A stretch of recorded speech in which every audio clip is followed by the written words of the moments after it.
हाँ जी, सत श्री अकाल सारिਆਂ ਨੂੰ। मैं हरप्रीत सिंह सग्गी ਤੁਹਾਡਾ ਸਾਰਿਆਂ ਦਾ ਸਵਾਗਤ ਕਰਦਾ ਆਪਣੀ ਨਵੀਂ ਵੀਡੀਓ ਵਿੱਚ। ਉਹ ਜਿਸ ਤਰ੍ਹਾਂ ਤੁਹਾਨੂੰ ਯਾਦ ਹੋਣਾ ਕਿ ਲਾਸਟ ਵੀਡੀਓ ਵਿੱਚ ਅਸੀਂ ਜਿਹੜੀ ਹਲਦੀ ਸਫਾਈ ਕਰਾਈ ਸੀਗੀ ਔਰ ਸਾਡੀ ਪੂਰੀ ਤਿਆਰੀ ਸੀ ਹਲਦੀ ਪੱਟਣ ਦੀ, ਪਰ ਉਹ ਨਹੀਂ ਪੱਟ ਹੋਈ ਕਿਉਂਕਿ ਪਰਮਾਤਮਾ ਸਾਡੇ 'ਤੇ ਕੁਝ ਜ਼ਿਆਦਾ ਮਿਹਰਬਾਨ ਹੈ। ਬਾਰਿਸ਼ਾਂ ਜ਼ਿਆਦੀਆਂ ਹੋ ਗਈਆਂ, ਹੱਦ ਤੋਂ ਜ਼ਿਆਦਾ ਹੋਈਆਂ, ਤਾਂ ਉਹਦੇ ਕਰਕੇ ਡਿਲੇ ਹੋ ਗਿਆ। ਅਤੇ ਚਲੋ ਖੈਰ ਕੋਈ ਨਹੀਂ। ਉਸ ਤੋਂ ਬਾਅਦ ਕੱਲ ਫਿਰ ਜਿਹੜਾ ਕੁਛ ਜ਼ਰੂਰੀ ਕੰਮ ਕਾਰ ਸੀਗੇ ਉਹ ਕਰ ਲਾ ਆਪਾਂ, ਔਰ ਫਿਰ ਜਿਹੜਾ ਇੱਕ ਫੈਮਿਲੀ ਫੰਕਸ਼ਨ ਸੀਗਾ ਤਾਂ ਕਰਕੇ ਖੇਤਾਂ ਵੱਲ ਨੂੰ ਆ ਨਹੀਂ ਹੋਇਆ। ਤੁਹਾਨੂੰ ਕਣਕ ਦਿਖਾਉਂਦੇ ਹਾਂ ਜੀ ਆਪਣੀ, ਅਤੇ ਮੇਰੀ ਲਾਸਟ ਵੀਡੀਓ ਤੋਂ ਨਾਲ ਜੋੜ ਲਿਓ। ਅਤੇ ਇਹ ਹੈ ਜੀ ਆਪਣੀ ਵਰਾਇਟੀ ਉन्नत 343। ਇਸ ਪਾਸੇ ਸ਼ੌਰ ਹੋਣ ਕਰਕੇ ਕਿਉਂਕਿ ਪਾਣੀ ਜ਼ਿਆਦਾ ਥੋੜ੍ਹਾ ਲੱਗ ਗਿਆ, ਇਹ ਆਪਣੀ ਇੱਧਰੋਂ ਜਿਹੜੀ ਆ ਇਹ ਸ਼ੌਰ ਕਰਕੇ ਜਿਹੜਾ ਘੱਟ ਹੋਈ ਆ, ਵਿਰਲੀ ਜ਼ਿਆਦਾ ਤੀਲਾ ਜਿਹੜੀ ਹੈਗੀ ਆ। ਅਤੇ ਬਾਕੀ ਜਿਹੜੀ ਸਾਡੀ ਇਹ ਪਿਛੇਤੀ ਦਾ ਅੰਦਾਜ਼ ਦਿੰਦਾ ਵੀ ਥੋੜ੍ਹਾ ਦੂਜੀ ਨਾਲੋਂ ਇਹ ਲੇਟ ਲਾ ਹੋਈ ਸੀਗੀ, ਘੱਟੋ ਘੱਟ 4 ਦਿਨ ਲੇਟ। ਉਹਦੀ ਕੀ ਸਟੋਰੀ ਸੀ ਤੁਹਾਨੂੰ ਪਤਾ ਹੀ ਆ, ਇਸ ਵੀਡੀਓ ਵਿੱਚ ਮੈਂ ਲਾਸਟ ਵੀਡੀਓ 'ਤੇ ਵੀ ਦੇਖ ਸਕਦੇ ਹੋ। ਤਾਂ ਇੰਨਾ ਸੈਕਸ਼ਨ ਜਿਹੜਾ ਥੋੜ੍ਹਾ ਜਿਹਾ ਵਿਰਲਾ ਹੈਗਾ ਆ, ਅਤੇ ਬਾਕੀ ਜਿਹੜੀ ਆ ਉਹ ਬਿਲਕੁਲ ਠੀਕ ਹੈ। ਸੋ ਉਸ ਤੋਂ ਬਾਅਦ ਆਪਾਂ ਦੂਜੀ ਗੱਲ ਕਰਦੇ ਹਾਂ,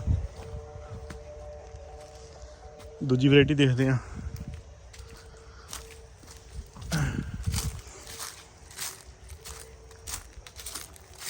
ਖੇਤਾਂ 'ਚ ਘੱਟ ਹੀ ਆ ਹੁੰਦਾ ਐਤਕੀ, ਅਤੇ ਬਾਰਿਸ਼ਾਂ ਬਹੁਤ ਹੋ ਰਹੀਆਂ ਸੀਗੀਆਂ, ਉਹਦੇ ਕਰਕੇ ਜਰਾ ਕੁ ਧਿਆਨ ਘੱਟਦਾ ਹੀ ਹੋਇਆ। ਸੋ ਇਹ ਜੀ ਵਰਾਇਟੀ DBW 187 343 ਦੇ ਮੁਕਾਬਲੇ ਇਹਦੀ ਜਿਹੜਾ ਮੈਨੂੰ ਜ਼ਿਆਦਾ ਵਧੀਆ ਲੱਗ ਰਿਹਾ, ਮਨ ਖੁਸ਼ ਹੁੰਦਾ ਦੇਖ ਕੇ। ਪਰ ਸਭ ਤੋਂ ਜ਼ਿਆਦਾ ਹੈਰਾਨੀ ਕਰਨ ਵਾਲੀ ਗੱਲ ਜਿਹੜੀ ਤੁਹਾਨੂੰ ਮੈਂ ਦੱਸਣ ਲੱਗ ਜਾ ਰਿਹਾ ਇਸ ਵਾਰ ਕੀ ਹੋਇਆ ਕਿ ਜਿਹੜੀ ਮਤਲਬ ਆਪਾਂ ਕਣਕ ਮੰਡੀ ਵੇਚਦੇ ਹਾਂ, ਨਾਨ ਔਰਗੈਨਿਕ ਕਣਕ ਜਿਹੜੀ ਆ ਮੰਡੀ ਵੇਚਦੇ ਹਾਂ, ਉਹ ਤਾਂ ਹੈਗੀ ਆ, ਪਲੱਸ ਜਿਹੜੀ ਦੂਜੀ ਫਸਲ ਵੀ ਆਪਣੀ ਸਾਰੀ ਜਿੰਨੀ ਵੀ ਆ ਕਣਕ, ਕਿਸੇ 'ਤੇ ਵੀ ਇੱਕ ਵਾਰ ਵੀ ਕੱਖ ਵਾਲੀ ਸਪਰੇਅ ਨਹੀਂ ਹੋਈ। ਤੁਸੀਂ ਬਿਲਕੁਲ ਠੀਕ ਸੁਣ ਰਹੇ ਹੋ, ਔਰ ਤੁਹਾਨੂੰ ਦੇਖ ਕੇ ਲੱਗ ਵੀ ਰਿਹਾ ਹੋਏਗਾ ਕਿ ਜਦ ਦੀ ਕਣਕ ਬੀਜੀ ਆ ਉਦੋਂ ਲੈ ਕੇ ਹੁਣ ਤੱਕ ਇੱਕ ਵਾਰ ਵੀ ਕੱਖ ਦੀ ਸਪਰੇਅ ਨਹੀਂ ਕੀਤੀ ਗਈ। ਸਬੂਤ ਤੁਹਾਨੂੰ ਮੈਂ ਦੱਸ ਰਿਹਾ, ਤੁਸੀਂ ਦੇਖ ਪਾ ਰਹੇ ਹੋਵੋਗੇ, ਵਿੱਚ ਵੀ ਦੇਖ ਰਹੇ ਹੋਵੋਗੇ। ਇਸ ਵਾਰ ਕਰ ਵੀ ਨਹੀਂ ਹੋਈ, ਔਰ ਐਤਕੀ ਮਤਲਬ ਪਰਮਾਤਮਾ ਵੱਲੋਂ ਵੀ ਮੌਕਾ ਨਹੀਂ ਲੱਗਿਆ ਕੁਛ ਇਸ ਤਰੀਕੇ ਦੇ ਨਾਲ ਜਿਹੜਾ ਕੱਖ ਹੋ ਗਿਆ ਵਿੱਚ। ਇੱਕ ਪਾਸੇ ਥੋੜ੍ਹਾ ਜ਼ਿਆਦਾ ਆ, ਬਾਕੀ ਪਤਾ ਹੈ ਨਹੀਂ ਕਿਸੇ ਵੀ ਸਾਈਡਾਂ 'ਤੇ ਜ਼ਿਆਦਾ ਆ ਥੋੜ੍ਹਾ ਜਿਹਾ। ਸੋ ਹੁਣ ਜਿਸ ਸਟੇਜ 'ਤੇ ਕਣਕ ਪਹੁੰਚ ਚੁੱਕੀ ਆ, ਇਹ 'ਤੇ ਕੱਖ ਦੀ ਸਪਰੇਅ ਹੋ ਵੀ ਨਹੀਂ ਸਕਦੀ।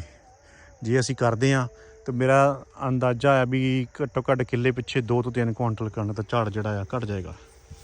ਛਿੱਟਾ ਮੁੜਨ ਦੀ ਸਮੱਸਿਆ, ਜਾਂ ਦਾਣਾ ਫੋਕ ਪੈਣ ਦੀ ਸਮੱਸਿਆ, ਜਾਂ ਦਾਣਾ ਖਾਲੀ ਰਹਿਣ ਦੀ ਸਮੱਸਿਆ ਜਿਹੜੀ ਹੁੰਦੀ ਆ, ਉਹ ਅਕਸਰ ਇਸੇ ਕਰਕੇ ਹੁੰਦੀ ਆ ਕਿ ਜਦੋਂ ਆਪਾਂ ਕਣਕ ਦੇ ਇਸ ਟਾਈਮ ਦੇ ਉੱਤੇ ਸਪਰੇਅ ਕਰ ਦਿੰਦੇ ਹਾਂ, ਕੱਖਾਂ ਦੀ 2 ਜਾਂ 3 ਵਜੇ ਸਪਰੇਅ ਹੋ ਜਾਂਦੀ ਆ, 240 ਜਾਂ ਹੋ ਰਹੀਆਂ ਦਵਾਈਆਂ ਜਿਹੜੀਆਂ ਆਪਾਂ ਕਰ ਦਿੰਦੇ ਹਾਂ, ਤਾਂ ਉਹਦੇ ਨਾਲ ਕੀ ਆ ਜਿਹੜਾ ਛਿੱਟਾ ਮੁੜ ਜਾਂਦਾ, ਔਰ ਕਣਕ ਦਾ ਝਾੜ ਜਿਹੜਾ ਆ ਇੱਕ ਪਿੱਛੇ 2 ਤੋਂ 3 ਕੁਆਂਟਲ ਝਾੜ ਜਿਹੜਾ ਘੱਟ ਜਾਂਦਾ। ਕੁਛ ਤਾਂ ਚਲੋ ਦਵਾਈਆਂ ਨਾਲ ਘੱਟਦਾ, ਕੁਛ ਇਹੋ ਜਿਹੀਆਂ ਰਤਾਂ ਕਰਕੇ ਵੀ ਘੱਟ ਜਾਂਦਾ, ਕੁੱਤਿਆਂ ਕਰਕੇ, ਸੂਰਾਂ ਕਰਕੇ, ਅਵਾਰਾ ਪਸ਼ੂਆਂ ਕਰਕੇ। ਸੋ ਇਸ ਵਾਰ ਕਾਫੀ ਤਜਰਬੇ ਸਾਨੂੰ ਦੇਖਣੇ ਪੈ ਰਹੇ ਆ। ਕੱਖ ਵਾਲੀ ਸਪਰੇਅ ਵੀ ਨਹੀਂ ਕੀਤੀ ਐਤਕੀ, ਬਾਰਿਸ਼ਾਂ ਵੀ ਜ਼ਿਆਦੀਆਂ ਹੋ ਗਈਆਂ, ਅਤੇ ਐਤਕੀ ਮੈਂ ਕਹਿੰਦਾ ਵਾਹਿਗੁਰੂ ਸੌਖੀ ਰੱਖੇ, ਮਹਾਰਾਜ ਚੜ੍ਹਦੀ ਕਲਾ ਰੱਖੇ, ਕਿਉਂਕਿ ਸਾਡੀ 6 ਮਹੀਨੇ ਦੀ ਕਮਾਈ ਜਿਹੜੀ ਆ ਇਹ 'ਤੇ ਹੁੰਦੀ ਆ। ਸੋ ਉਸ ਤੋਂ ਬਾਅਦ ਗੱਲ ਕਰਦੇ ਹਾਂ ਜੀ ਸਾਡੀ ਔਰਗੈਨਿਕ ਕਣਕ ਜਿਹੜੀ ਆ, ਬੰਸੀ ਕਣਕ। ਇਹ ਦੇਖੋ ਜੀ, ਬਹੁਤ ਹੀ ਸ਼ਾਨਦਾਰ। ਇਹ ਤਾਂ ਚਲੋ ਵੈਸੇ ਹੀ ਅਸੀਂ ਕੱਖ ਦੀ ਸਪਰੇਅ ਕਦੀ ਕੀਤੀ ਨਾ, ਕਦੀ ਕੀਤੀ ਹੈ ਅਤੇ ਨਾ ਅਸੀਂ ਕਰਨੀ ਆ। ਸੋ ਇਹ 'ਚ ਕੱਖ ਹੈਗਾ ਆ, ਕੋਈ ਗੱਲ ਨਹੀਂ, ਡਬਲ ਟ੍ਰਿਪਲ ਛਾਨਾ ਲਾ ਲਾਂਗੇ, ਪਰ ਕੱਖ ਵਾਲੀ ਸਪਰੇਅ ਨਹੀਂ ਕਰਨੀ। ਸਾਡਾ ਭਈਆ ਬੋਲਦਾ ਸੀ ਕਿ ਨਹੀਂ ਕੱਖ ਵਾਲੀ ਸਪਰੇਅ ਕਿਉਂ ਨਹੀਂ ਕਰ ਰਹੇ ਸੀ। ਮੈਂ ਕਿਹਾ ਠੀਕ ਹੈ ਯਾਰ, ਨਹੀਂ ਹੋਏ ਤਾਂ ਨਾ ਸਹੀ, ਕੋਈ ਗੱਲ ਨਹੀਂ। ਸੋ ਇਹ ਹੈ ਜੀ ਆਪਣੀ ਬੰਸੀ ਕਣਕ, ਬਿਲਕੁਲ ਨੈਚੁਰਲ ਤਰੀਕੇ ਦੇ ਨਾਲ, ਕੁਦਰਤੀ ਰੂਪ 'ਚ ਜਿਹੜਾ ਹੋ ਰਹੀ ਆ। ਫਰਕ ਇੱਥੋਂ ਪਤਾ ਲੱਗਦਾ ਕਿ ਇੱਧਰ ਇਹ ਹੈਗੀ DBW 187 ਔਰ ਇਹ ਹੈਗੀ ਆਪਣੀ ਬੰਸੀ ਕਣਕ। ਅਤੇ ਹੁਣ ਤੁਹਾਨੂੰ ਮੈਂ ਨਾ ਆਪਣੇ ਨਾਲ ਦੇ ਖੇਤ 'ਚ ਲੈ ਕੇ ਚੱਲਦਾ, ਆਪਣੇ ਗੁਆਂਢੀਆਂ ਦੀ ਕਣਕ ਵੀ ਦਿਖਾਉਂਦੇ ਤੁਹਾਨੂੰ, ਕਿਉਂਕਿ ਸਾਡਾ ਕੰਪੀਟੀਸ਼ਨ ਤਾਂ ਆਪਣੇ ਆਂਢ ਗੁਆਂਢ ਨਾਲ ਹੀ ਹੁੰਦਾ, ਕਿਤੇ ਸਾਡੀ ਕਣਕ ਦੂਜੇ ਨਾਲੋਂ ਮਾੜੀ ਨਾ ਰਹਿ ਜਾਏ।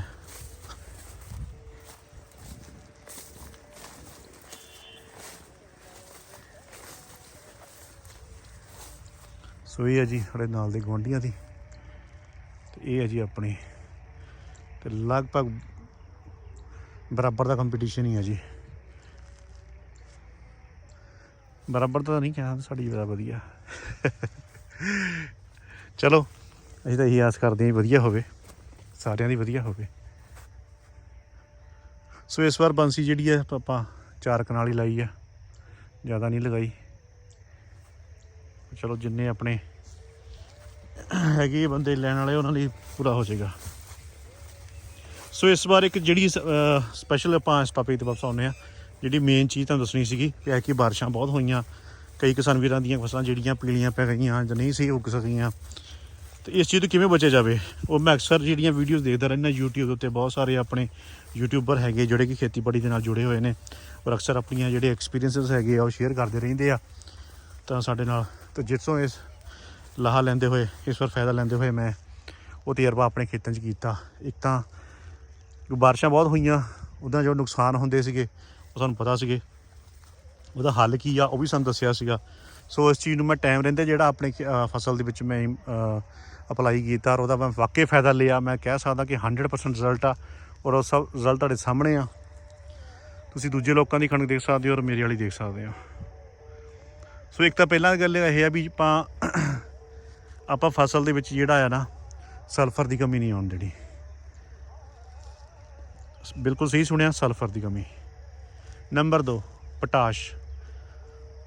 ਸਾਡੇ ਯੂਟਿਊਬਰ ਵੀ ਕਹਿੰਦੇ ਆ, ਔਰ ਮੈਂ ਖੁਦ ਇਸ ਚੀਜ਼ ਨੂੰ ਫੀਲ ਕਰਦਾ ਹਾਂ ਕਿ ਸਾਡੇ ਪੰਜਾਬੀ ਜਿਹੜੇ ਆ ਕਿਸਾਨ ਹੈਗੇ ਆ, ਇਹ ਦੂਜੇ ਕੋਈ ਵੀ ਕਿਸਾਨ ਆ, ਉਹ ਪੋਟਾਸ਼ ਦੀ ਵਰਤੋਂ ਘੱਟ ਕਰਦੇ ਆ, ਜਦ ਕਿ ਮੈਂ ਪੋਟਾਸ਼ ਦੀ ਵਰਤੋਂ ਜਿਹੜੀ ਆ ਡਬਲ ਕੀਤੀ ਇਸ ਵਾਰ। ਨੰਬਰ 2 ਸਲਫਰ ਮੈਗਨੀਸ਼ੀਅਮ, ਇਹਦੀ ਮੈਂ ਜਿਹੜੀ ਆ ਇਸਤੇਮਾਲ ਜਿਹੜਾ ਡਬਲ ਕੀਤਾ ਆ,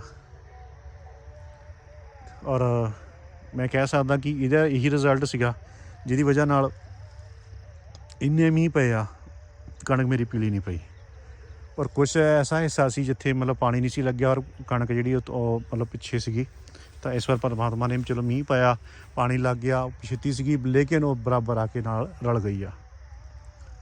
ਸੋ ਇਹ ਆ ਵੀ ਇਹ 'ਚ ਸਲਫਰ ਦੀ ਕਮੀ ਤੁਸੀਂ 2 ਤਰੀਕੇ ਨਾਲ ਪੂਰੀ ਕਰ ਸਕਦੇ ਆ। ਜਿਹੜੇ ਕਿ ਔਰਗੈਨਿਕ ਖੇਤੀ ਕਰਦੇ ਆ ਉਹ ਤੁਸੀਂ ਸਰੋਂ ਦੀ ਖਲ ਜਿਹੜੀ ਆ ਉਹ ਭੇਂ ਕੇ ਉਹਦਾ ਸਪਰੇਅ ਕਰ ਸਕਦੇ ਆ, ਜਾਂ ਤੁਸੀਂ ਉਦੋਂ ਪਾਊਡਰ ਦੇ ਰੂਪ ਦੇ ਵਿੱਚ ਪਾ ਕੇ ਆਪਣਾ ਵਰਮੀ ਕੰਪੋਸਟ ਖਾਦ ਦੇ ਨਾਲ ਤੁਸੀਂ ਜਿਹੜਾ ਪਾ ਕੇ ਮਿਕਸ ਕਰਕੇ ਪਾ ਸਕਦੇ ਹੋ। ਜਾਂ ਫਿਰ ਜਿਹੜੇ ਕਿ ਨਾਨ ਔਰਗੈਨਿਕ ਖੇਤੀ ਕਰਦੇ ਆ, ਜਿਹੜੀ ਕਿ ਆਪਾਂ ਰਸਾਇਣਿਕ ਖੇਤੀ ਕਹਿੰਦੇ ਆ, ਉਹ ਤੁਸੀਂ ਜਿਹੜੀ ਆ ਸਲਫਰ ਜਿਹੜੀ ਹੈਗੀ ਆ, ਚਾਹੇ ਤੁਸੀਂ ਉਹ ਦਾਣੇਦਾਰ ਲੈ ਲਓ ਤੇ ਚਾਹੇ ਤੁਸੀਂ ਉਹਨੂੰ ਪਾਊਡਰ ਫਾਰਮ ਦੇ ਵਿੱਚ ਲੈ ਲਓ, ਔਰ ਉਹ ਯੂਰੀਆ ਦੇ ਨਾਲ ਮਿਕਸ ਕਰਕੇ ਤੁਸੀਂ ਉਹਦਾ ਛੱਟਾ ਦੇ ਸਕਦੇ ਹੋ। ਤੇ ਮੈਂ ਤੁਹਾਨੂੰ ਇਹ ਸਲਾਹ ਦਊਂਗਾ ਕਿ ਤੁਸੀਂ ਜਿਹੜੀ ਸਲਫਰ ਦੀ ਵਰਤੋਂ ਹੈਗੀ ਆ ਔਰ ਮੈਗਨੀਸ਼ੀਅਮ ਦੀ ਵਰਤੋਂ ਹੈਗੀ ਹੈ, ਘੱਟੋ ਘੱਟ ਕਣਕ 'ਚ 2 ਵਾਰ ਜ਼ਰੂਰ ਕਰੋ। ਔਰ ਆਹ ਜਿਹੜੀ ਸਟੇਜ ਤੁਸੀਂ ਦੇਖ ਪਾ ਰਹੇ ਹੋ, ਇਸ ਸਟੇਜ ਤੋਂ ਪਹਿਲਾਂ ਕਿਉਂਕਿ ਇਸ ਸਟੇਜ 'ਤੇ ਆ ਕੇ ਜਿੰਨਾ ਮਤਲਬ ਜ਼ੋਰ ਹੁੰਦਾ ਸਾਰਾ ਉਹ ਛਿੱਟੇ 'ਚ ਜਾਣਾ ਆ। ਤਾਂ ਉਹਦੇ ਵਾਸਤੇ ਜਿਹੜਾ ਹੁਣ ਸਭ ਤੋਂ ਵੱਡੀ ਗੱਲ ਮੇਨ ਝੰਡਾ ਪੱਤਾ, ਜਿੰਨੇ ਸਾਰੀ ਖੁਰਾਕ ਜਿਹੜੀ ਆ ਅਸਲਾਂ ਮਤਲਬ ਸੂਰਜ ਤੋਂ ਲੈਣੀ ਆ ਔਰ ਬੂਟੇ ਨੂੰ ਦੇਣੀ ਆ, ਅਤੇ ਇਹਨੂੰ ਆਪਾਂ ਸਟਰੋਂਗ ਹੋਣਾ ਬਹੁਤ ਜ਼ਰੂਰੀ ਆ।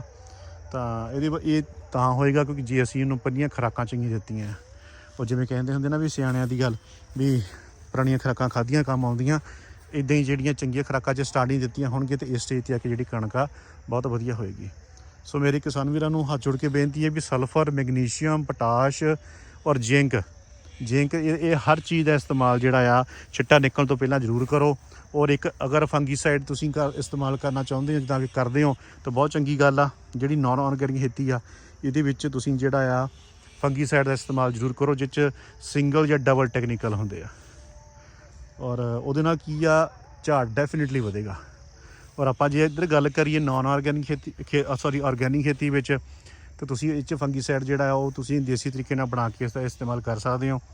ਤਾਂ ਉਹਦੇ ਵਿੱਚ ਕੀ ਹੈ, ਇੱਕ ਤਾਂ ਤੁਸੀਂ ਨਿੰਮ ਦੀ ਸਪਰੇਅ ਕਰ ਸਕਦੇ ਹੋ ਜਿਹਦੇ ਨਾਲ ਕਿ ਕਿਸੇ ਕਿਸਮ ਦਾ ਵੀ ਜਿਹੜਾ ਉਹ ਕੋਈ ਕੀਟ ਜਾਂ ਕੋਈ ਮਤਲਬ ਆਪਾਂ ਕਹਿ ਸਕਦੇ ਹਾਂ ਕਿਸੇ ਕਿਸਮ ਦਾ ਵੀ ਜਿਹੜਾ ਅਟੈਕ ਆ ਉਹ ਤੋਂ ਰੋਕ ਸਕਦੀ ਆ। ਦੂਜਾ ਤੁਸੀਂ ਜਿਹੜਾ ਖੱਟੀ ਲੱਸੀ ਦੀ ਸਪਰੇਅ ਜਿਹੜੀ ਆ ਨਿੰਮ ਦੇ ਤੇਲ ਪਾ ਕੇ, ਤਾਂ ਵਿੱਚ ਹਲਕਾ ਜਿਹਾ ਸਰੋਂ ਤੇਲ ਪਾ ਕੇ ਜਾਂ ਸਰੋਂ ਦਾ ਘੋਲ ਜਿਹੜਾ ਉਹ ਪਾ ਕੇ ਮਿਕਸ ਕਰਕੇ ਜਿਹੜਾ ਸਪਰੇਅ ਕਰਦੇ ਹੋ, ਤਾਂ ਉਹ ਵੀ ਇੱਕ ਕਿਸਮ ਦਾ ਫੰਗੀਸਾਈਡ ਹੀ ਹੈ ਜਿਹੜਾ ਕਿ ਫਸਲ ਨੂੰ ਮਤਲਬ ਇੱਕ ਵਧੀਆ ਸਪੋਰਟ ਕਰਦਾ ਆ ਔਰ ਜਿਹੜੀ ਕੀੜੀਆਂ ਮਕੌੜਿਆਂ ਤੋਂ ਔਰ ਹਰ ਚੀਜ਼ ਤੋਂ ਬਚਾਉਂਦਾ ਆ। ਸੋ ਇਸ ਤਰੀਕੇ ਦੇ ਬਹੁਤ ਸਾਰੇ ਫੰਡੇ ਨੇ ਜਿੰਨਾ ਆਪਾਂ ਔਰਗੈਨਿਕ ਕਣਕ ਜਿਹੜੀ ਆ ਉਹਨੂੰ ਬਾਹਰਲੀ ਹਮਲੇ ਤੋਂ ਬਚਾ ਸਕਦੇ ਹਾਂ ਔਰ ਆਪਣੀ ਜਿਹੜੀ ਆ ਫਸਲ ਦਾ ਝਾੜ ਵਧਾ ਸਕਦੇ ਹਾਂ। ਔਰ ਕਿਉਂਕਿ ਜਿਹੜਾ ਵਰਮੀ ਕੰਪੋਸਟ ਖਾਦ ਦਾ ਜਿਹੜਾ ਵਰਮੀ ਵਾਸ਼ ਹੈਗਾ ਆ ਉਹ ਯੂਰੀਆ ਦਾ ਕੰਮ ਵੀ ਕਰਦਾ ਆ ਔਰ ਜਿਹੜੀ ਆਪਣੀ ਫਸਲ ਦੇ ਵਾਸਤੇ ਇਹਦੀ ਗਰੋਥ ਨੂੰ ਵਧਾਉਣ 'ਚ ਕੰਮ ਆਉਂਦਾ ਆ। ਸੋ ਇਹ 'ਚ ਉਹ ਸਭ ਕੁਝ ਕੀਤਾ ਗਿਆ ਆ। ਇਸੇ ਕਰਕੇ ਇਹਦਾ ਜਿਹੜਾ ਆ ਉਹ ਤੁਸੀਂ ਦੇਖ ਪਾ ਰਹੇ ਹੋਵੋਗੇ ਕਾਫੀ ਸੰਘਣੀ ਆ ਔਰ ਇਹਦੇ ਵਿੱਚ ਮੈਂ ਜਿਹੜਾ ਆ ਸਲਫਰ ਦਾ ਇਸਤੇਮਾਲ ਵੀ ਬਹੁਤ ਕੀਤਾ ਆ। ਅਤੇ ਇਹਦੇ ਵਿੱਚ ਜਿਹੜਾ ਹੁਣ ਮੈਂ ਇੱਕ ਹੋਰ ਵੀ ਜਿਹੜੀਆਂ ਸਪਰੇਆਂ ਹੁੰਦੀਆਂ ਲੱਸੀ ਦੀਆਂ ਜਾਂ ਹੋਰ ਸਾਰੀਆਂ ਉਹ ਮੈਂ ਹੁਣ ਕਰਾਂਗਾ ਕਿ ਬਾਰਿਸ਼ਾਂ ਕਰਕੇ ਹਾਲੇ ਕੀਤੀ ਨਹੀਂ ਸੀਗੀ, ਪਰ ਹੁਣ ਮੈਂ ਜਿਹੜਾ ਆ this is the right time ਕਿ ਹੁਣ ਇਹ 'ਤੇ ਕੀਤਾ ਜਾਵੇ। ਕਿਉਂਕਿ ਜਦੋਂ ਨਸਾਰੇ ਦੇ ਵੱਲ ਤੁਰ ਪਈ ਇੱਕ ਵਾਰੀ ਇਹ ਅਤੇ ਫਿਰ ਆਪਾਂ ਕੋਸ਼ਿਸ਼ ਕਰਨਾ ਵੀ ਇਹਦੇ ਵਿੱਚ ਕਣਕ 'ਚ ਆਪਾਂ ਘੱਟ ਤੋਂ ਘੱਟ ਬੜੀਏ ਅਤੇ ਕਿਉਂਕਿ ਉਸ ਟਾਈਮ 'ਤੇ ਜਿਹੜਾ ਹੈ ਫਿਰ ਉਹ ਆਪਣਾ ਨੈਕਸਟ ਪ੍ਰੋਸੈਸ ਜਿਹੜਾ ਇਹਦਾ ਸਟਾਰਟ ਹੋ ਜਾਂਦਾ ਆ ਔਰ ਸਾਡੇ ਜਾਣ ਦੇ ਨਾਲ ਜਿਹੜਾ ਉਹ ਡਿਸਟਰਬੈਂਸ ਹੋ ਸਕਦੀ ਆ। ਸੋ ਗੱਲਾਂ ਕਰਦੇ ਕਰਦੇ ਵੀਡੀਓ ਕਾਫੀ ਲੰਬੀ ਹੋ ਗਈ ਆ ਅਤੇ ਇਸ ਵੀਡੀਓ ਨੂੰ ਮੈਂ ਇੱਥੇ ਹੀ ਰੋਕਦਾ ਅਤੇ ਇੱਥੇ ਐਂਡ ਕਰਦੇ ਹਾਂ। ਤੁਹਾਨੂੰ ਮੇਰੀ ਵੀਡੀਓ ਕਿੱਦਾਂ ਦੀ ਲੱਗੀ ਜਿਹੜੇ ਮੈਨੂੰ ਕਮੈਂਟ ਕਰਕੇ ਜ਼ਰੂਰ ਦੱਸਿਓ ਔਰ ਮੈਂ ਕੋਸ਼ਿਸ਼ ਕਰੂੰਗਾ ਵੀ ਹੁਣ ਅੱਗੇ ਹੋਰ ਵੀਡੀਓਜ਼ ਆਪਾਂ ਲਗਾਤਾਰ ਬਣਾਈਏ ਕਿਉਂਕਿ ਇਸ ਟਾਈਮ ਦੇ ਉੱਤੇ ਬਹੁਤ ਸਾਰੀਆਂ ਸਪਰੇਆਂ ਜਾਂ ਬਹੁਤ ਸਾਰੀਆਂ ਚੀਜ਼ਾਂ ਦਾ ਖਾਸ ਖਿਆਲ ਰੱਖਣਾ ਹੁੰਦਾ ਆ।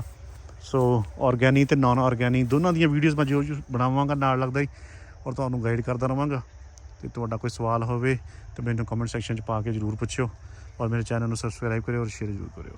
Thank you so much.